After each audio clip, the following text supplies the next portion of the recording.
39-year-old woman was found dead after a fatal fall from the third floor of her home. What at first glance seemed like a tragic accident soon raised troubling questions.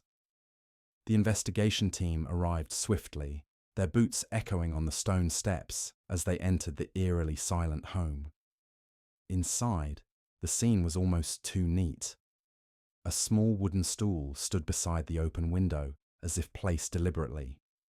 The curtains swayed lightly in the breeze, hinting that the woman might have climbed up to adjust it and lost her balance.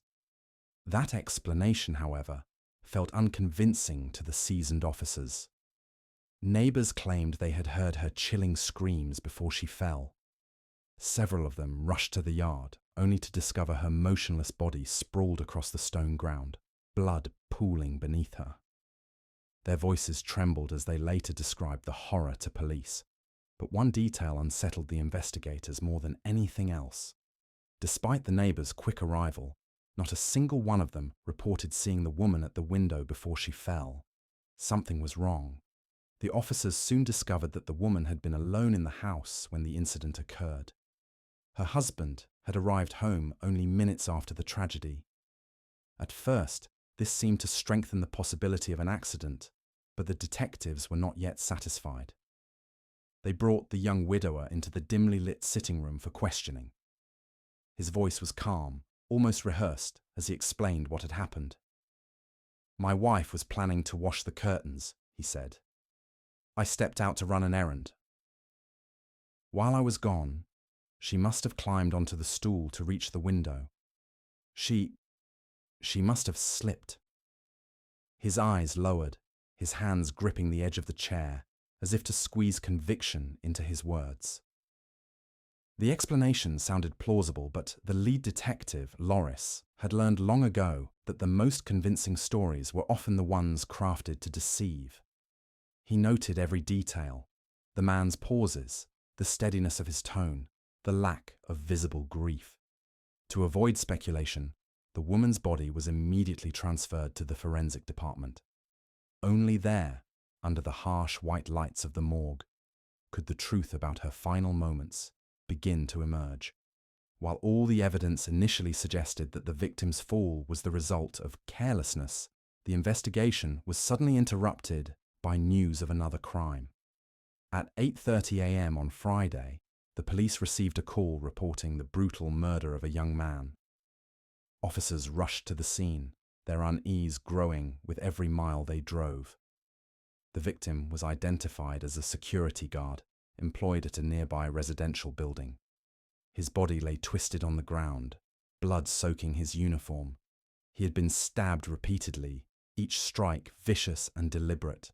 As if that were not enough, a rope was found coiled tightly around his neck, the marks of strangulation cutting deep into his skin.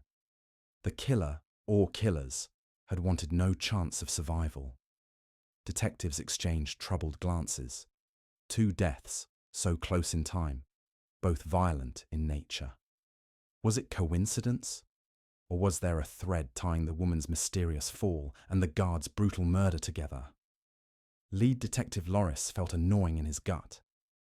He had solved enough cases to know when fate was drawing lines between crimes that others dismissed as random. And this time, his instincts whispered that the two tragedies were bound by more than chance. The detectives began their inquiry by questioning the victim's colleague, the very man who had first reported the crime. Nervous and pale, he explained, "The victim and I both worked as security guards at the building," he said, his voice trembling slightly. On the night of the incident, he mentioned that an acquaintance of his, someone who had just lost his wife, was planning to come see him. He looked shaken.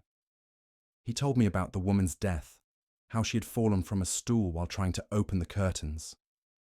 That was the last time I saw him alive. When I came back in the morning, I found him dead.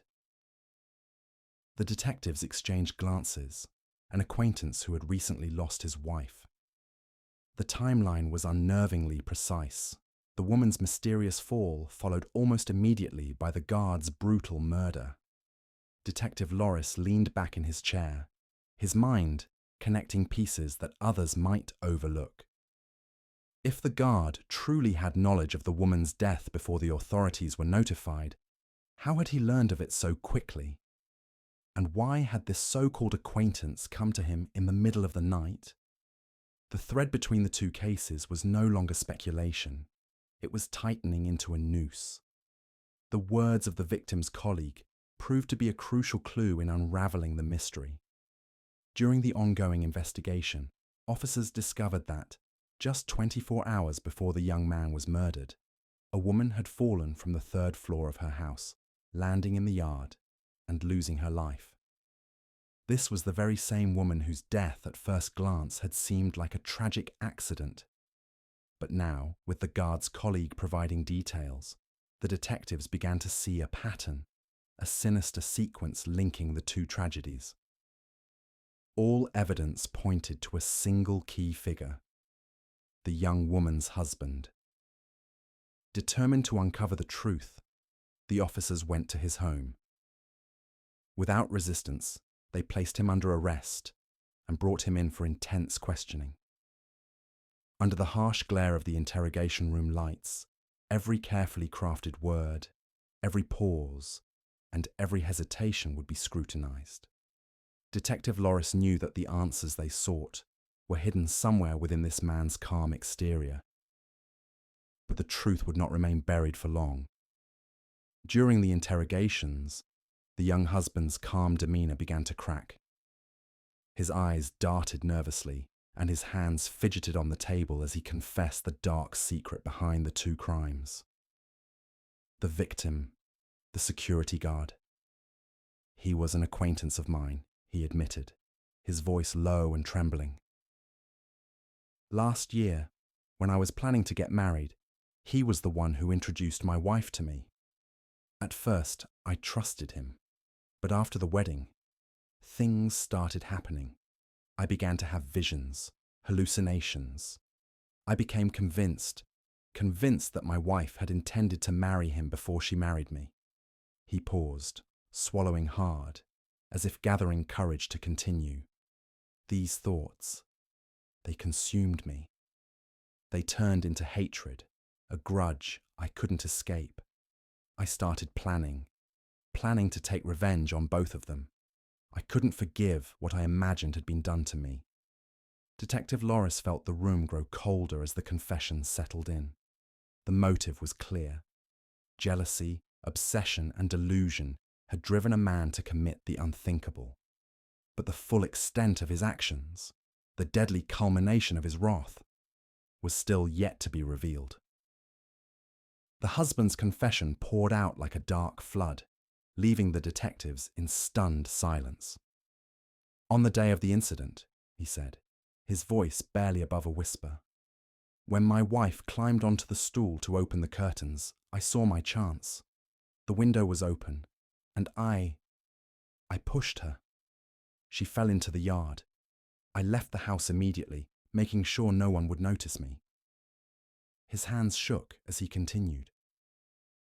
A few hours later, I went to the second victim, the security guard who had introduced my wife to me. Earlier, I had told him about my wife's death, feigning sorrow, making him believe I was devastated. That night, I attacked him with a knife I had brought, and to ensure he could not survive, I strangled him with a rope. My grudge against both of them had consumed me completely. He lowered his head, his voice breaking. Afterwards, I thought I had my revenge. But now, I regret it. Everything. I regret everything. Detective Loris felt a chill run down his spine. 2 deaths, planned with careful calculation, driven by obsession and jealousy, had been laid bare before them.